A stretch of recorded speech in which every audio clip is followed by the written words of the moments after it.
Sathya Sai water వర్కర్స్లో పనిచేస్తున్నటువంటి కార్మికులు, అదేవిధంగా ఈ జిల్లాలో చూసినట్లయితే సుమారు 900 గ్రామాల్లో 570 మందికి పైగా వర్కర్సు సంవత్సరాల కొద్దీ ఇందులో పనిచేస్తున్నటువంటి పరిస్థితి ఉంది.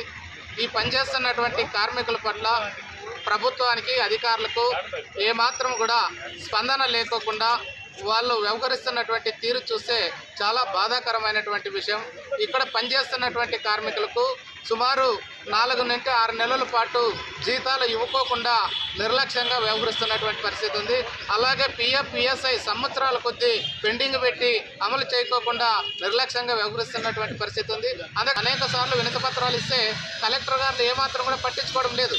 ఈరోజు ప్రభుత్వం కనుక నిర్లక్ష్యంగా చేసి ప్రభుత్వం పట్టించుకోకుండా ఇలాగే కనుక కార్మికులకు ఇబ్బందులకు గురి చేయడానికి ప్రయత్నం చేసి ఈ జిల్లాలో పెద్ద ఎత్తున అన్ని కార్మిక సంఘాలని ఐక్యం చేస్తూ మా పోరాటాలు